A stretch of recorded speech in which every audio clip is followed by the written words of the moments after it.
याद रखते हैं, लेकिन हार पहना कहाँ जाता है? गले में। वो गला देने वाला कौन है?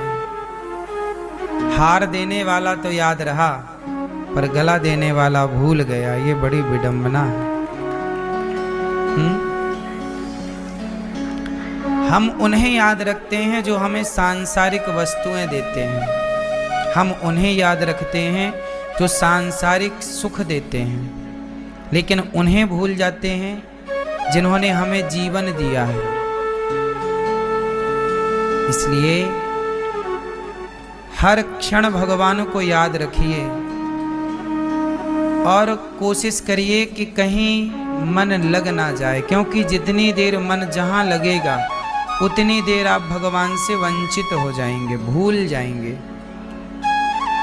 इसलिए कुंती बुआ कहती हैं कि हे श्री कृष्ण, हे प्रभु, मैं आपको कभी भूलूं नहीं।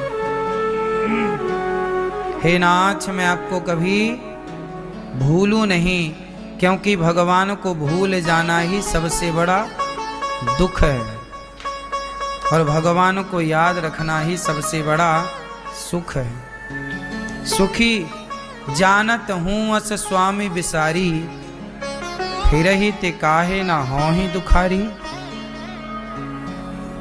जानत हूँ अस स्वामी बिसारी, जानते हुए जानबूझ कर भगवान को भूल जाओगे तो दुख नहीं मिलेगा। इसलिए भगवान को ना भुलाओ। अब आप कहो कि क्या करें कि भगवान सदा याद रहें? भगवान को सदा याद रखने का उपाय क्या है? अच्छा ये बताओ, सूर्य भगवान को जल चढ़ाते हो कि नहीं? आप लोग चढ़ाते हो? क्यों चढ़ाते हो? सूर्य भगवान को जल क्यों चढ़ाना चाहिए? क्यों चढ़ाया जाता है?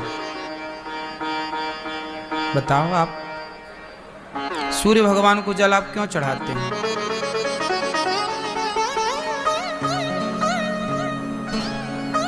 चढ़ाते हो कि नहीं? क्यों चढ़ाते हो? आप बताओ, आप जल चढ़ाते हैं सूर्य भगवान को? क्यों हैं?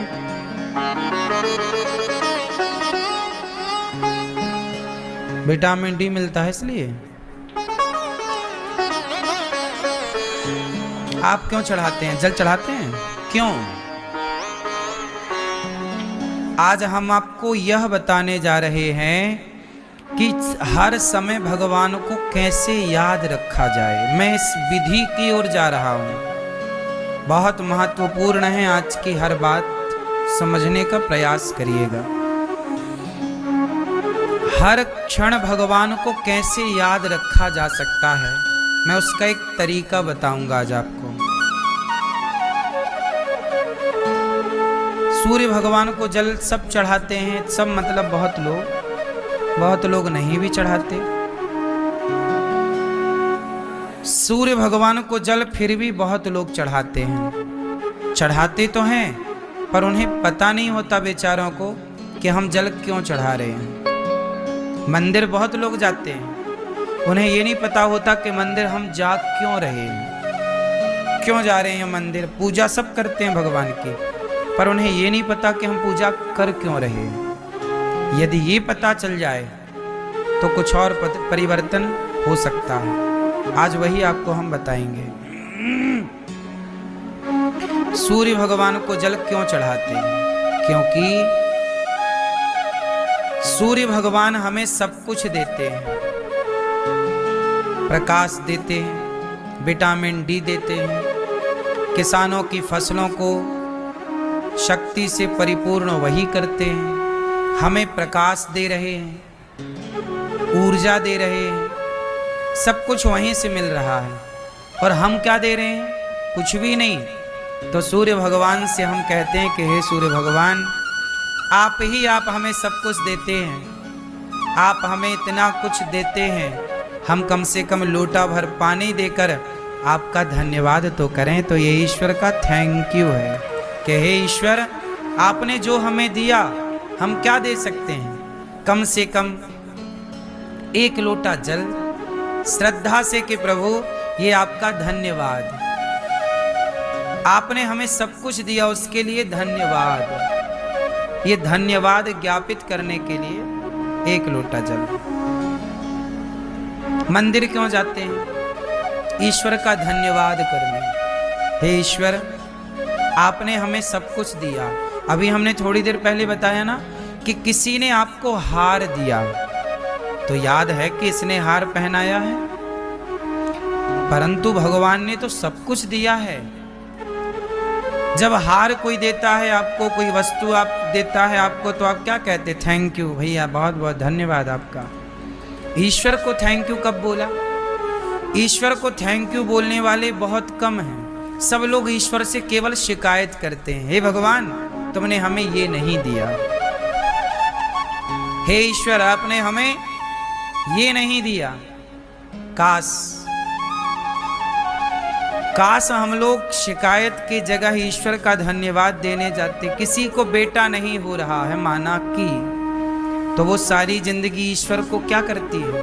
शिकायत कि तुमने हमें बेटा नहीं दिया, तुमने हमें बेटी नहीं दी, तुमने हमें पैसा नहीं दिया।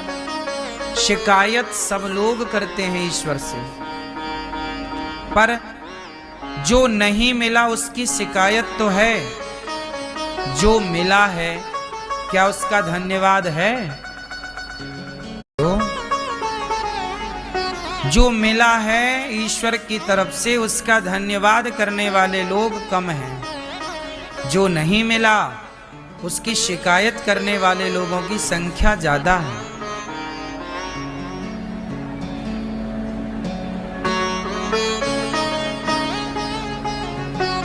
एक आदमी अखबार पढ़ रहा था। देखो आप शिकायतें करते हो, उस शिकायतों के ऊपर मैं एक छोटी सी बात आपको सुनाऊं, सुनिएगा। एक आदमी अखबार पढ़ रहा था कि उस अखबार में उसने पढ़ा उसके मरने की फोटो छपी थी अखबार में। अरे भाई मैं तो अखबार पढ़ रहा हूं और मेरी फोटो छपी कि मैं मर गया। ऊपर लिखा था बड़ी लाइन में कि भाई फलाने मर गए। उसने कहा भाई आज तो 1 अप्रैल भी नहीं है, ये मजाक किसने किया? अखबार पढ़ने वाला व्यक्ति देख रहा है कि उसी की फोटो छपी है, लिखा है कि मर गए। उसको लगा ये मजाक किसी ने आज मेरे साथ किया। लेकिन थोड़ी देर बाद उन्होंने सुना कि बाहर बहुत शोर हो रहा है, तो वो बाहर गए तो वहां उसके परिवार के लोग रो रहे थे। उसकी पत्नी, उसके बेटा, उसके माता, उसके पिता, परिवार, दोस्त, समाज, रिश्तेदार इकट्ठे थे, जोर जोर से रो रहे थे। उसने देखा भाई रो क्यों रहे हो? भीड़ में जब वो घुसा तो वहां एक मरा हुआ आदमी पड़ा था। उसने कहा ये कौन मर गया भाई? पास में जाकर देखा ध्यान से, ये कौन है? देखा तो वो उसी की लाश थी, उसी की बॉडी थी। मतलब अखबार में जो पढ़ रहा था वो सही पढ़ रहा था, परंतु मैं तो ये खड़ा हूं, मेरा शरीर यहां पड़ा है, ये क्या है? अब वो अपनी पत्नी के पास, अरे सुन काहे रोती है, देख मैं तो ये हूं। वो पत्नी को पकड़ रहा है, पर पत्नी पकड़ में नहीं आ रही है। वो पत्नी से कुछ कहना चाह रहा है पर कह नहीं पा रहा है, पत्नी सुन ही नहीं रही, रो ही रही है, बस रो रही है। बेटे के पास गया, गोद में उठाना चाहा पर बेटा उठा ही नहीं। पिता के पास गया, पिता को देखा रोता हुआ, चुप करा रहा है, आंसू पहुंच रहा पर कुछ पूछ ही नहीं रहा है। अब वो समझ गया कि मैं सचमुच मर गया हूं। अब जो मैं खड़ा हूं वह केवल मेरी आत्मा है, मेरा सूक्ष्म शरीर है। अखबार में जो आया था वो गलत नहीं था, मैं मर चुका हूं। लेकिन मैं तो मर गया, क्या मैंने मरने के पहले अपनी पत्नी को, अपने पिता को, अपने पुत्र को मैंने वह दिया क्या जो मुझे देना था? जब तक प्राण थे, मैं जिंदा था, मैं अपनी पत्नी से शिकायत करता रहा, लड़ता रहा, उसे अपमानित करता रहा। माँ की कभी सेवा ना की, बाप से सीधे मुंह बातें ना की। अब तो मैं मर गया। अब वो रो रहा है जोर जोर से, पर उसका रोना कोई नहीं सुन रहा है। उसका रोना कोई नहीं सुनता। वो कहता है, हे भगवान एक मौका दे दो, मैं अपनी पत्नी को कम से कम सॉरी तो कह लूं, एक बार माफी तो मांग लूं कि मैंने तेरे साथ बहुत अत्याचार किया है, तेरे हक का मैंने तुझे प्यार नहीं दिया। जीवन था तो लड़ने झगड़ने में गुजार दिया, अब मर गया हूं तो पता चल रहा है कि रिश्ते क्या होते हैं। वो बस चीख रहा है, चिल्ला रहा है,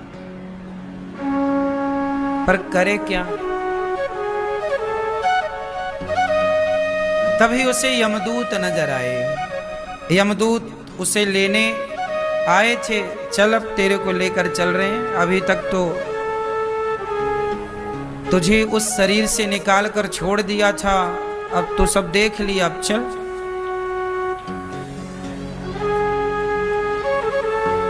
यमराज जी से बोला, हे यमराज जी, हे यमदूतो, हमें बस 1 मिनट का टाइम दे दो।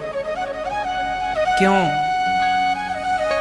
बोले 1 मिनट दे दो हमें, हम अपनी माँ से एक बार कह दें कि माँ हमें माफ कर दो। एक बार हम अपने पिता से कह दें कि हमें माफ कर दो। हम माफी भी ना मांग पाए,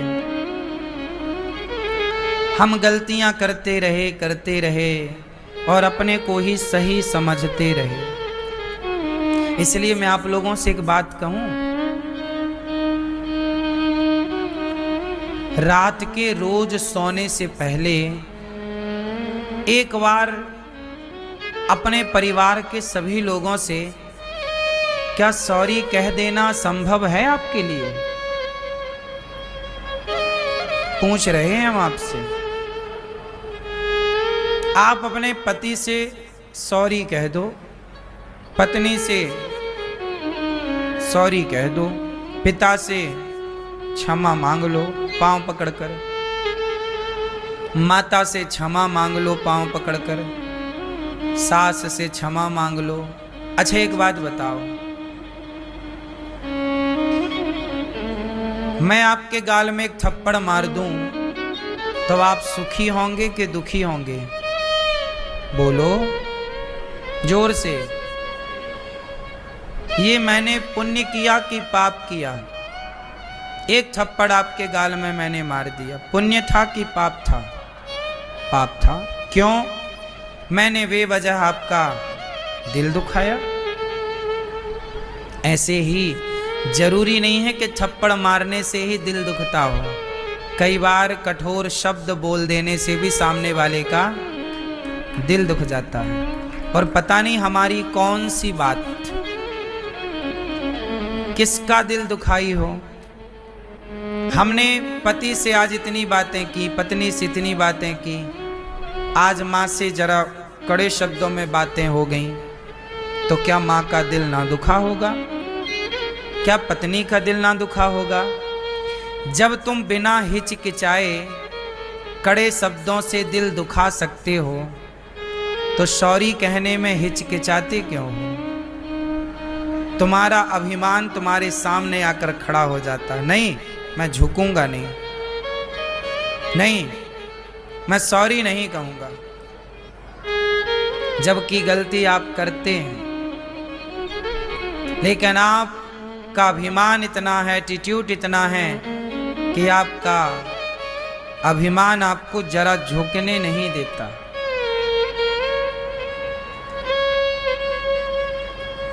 मेरी माँ, अपने बच्चों को ये संस्कार दो, यही शिक्षा है। स्वभाव कैसा हो? मधुर हो। मधुर स्वभाव किसे कहते हैं? रोज क्षमा मांगनी चाहिए। भैया, आज देखो कथा पूरी हुई, पूरी होने की स्थिति पर है। आज हम आपसे सबसे क्षमा मांगेंगे कि हमारी वाणी से कोई अपराध बना हो 7 दिनों में, हमारे व्यवहार से आपका दिल दुखा हो, हमारे कार्यकर्ताओं के द्वारा यदि आपका दिल दुखा हो, कोई अपमान हुआ हो, किसी प्रकार की आपकी भावनाएं आहत हुई हो, तो हमें क्षमा कीजिए। यही हमारा फर्ज है, यही हमारा धर्म है। जैसे आप हमारे अतिथि हैं, तो हम आपसे क्षमा मांगते हैं कि हमसे कोई अपराध, और सुनो, ऐसा नहीं है कि हमसे कोई अपराध ना हुआ हो। दूध का धुला हो, दूध का धुला तो कोई नहीं है, अपराधी तो सब हैं। किससे गलतियां नहीं होती? कई बार मैं नहीं चाहता कि आपका दिल दुखे, फिर भी कुछ ऐसे शब्द हो जाते हैं कि आपका दिल दुख जाता है। कई बार मैं जानकर, चाहकर, जानकर नहीं चाहता ये सब करना, कहना, फिर भी। इसलिए नियम बनाओ कि आप रोज भगवान से क्षमा मांगोगे। हे ईश्वर, हम बड़े पापी हैं। हे श्याम सुंदर, हम जितनी पूजा आपकी करनी थी, जितना आपका स्मरण करना था, नहीं कर पाए। अच्छा, आप ईश्वर के अपराधी हो या नहीं? बोलो, ईश्वर के अपराधी हो?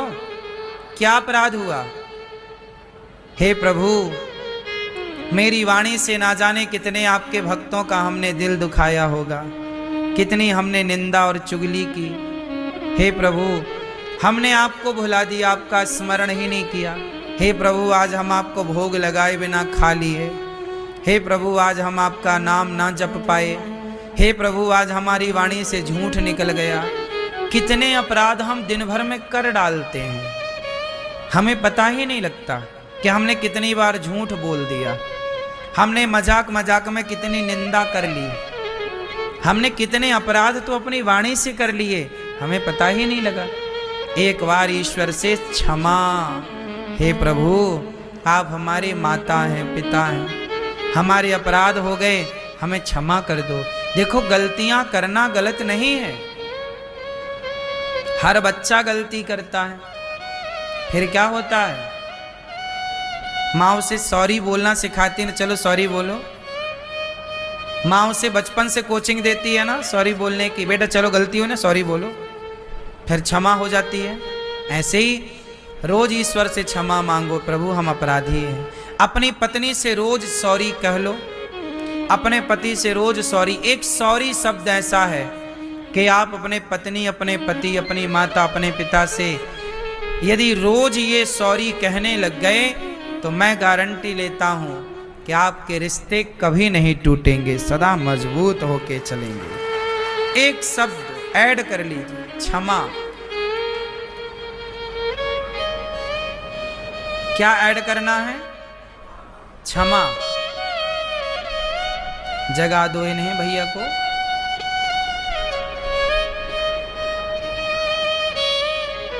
क्षमा, सॉरी शक्तिमान। ये अपराध है तो हम क्षमा मांगे।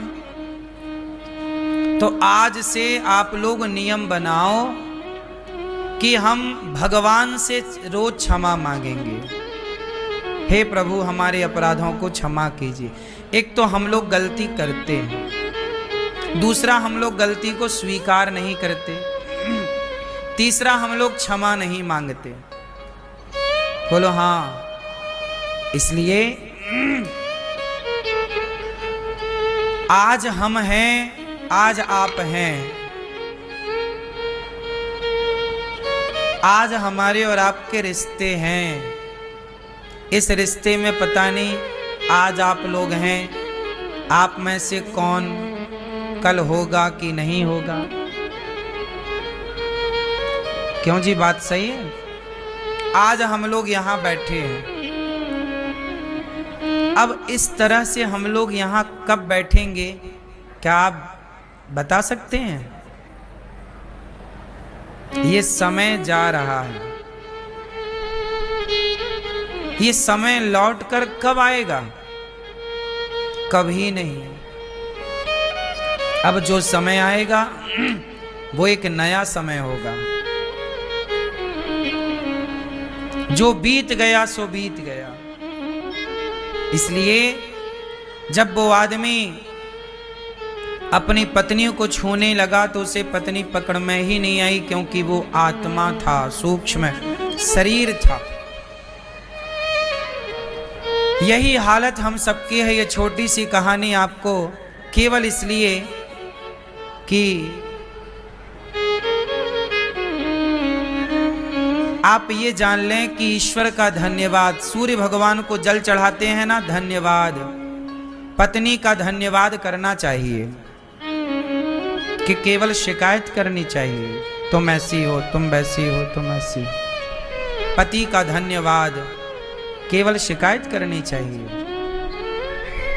अच्छे अच्छे शब्द भी हैं पत्नी के लिए। आप अपनी पत्नी की तारीफ करते हो? हाँ या ना? आपकी पत्नी आपकी तारीफ करती है?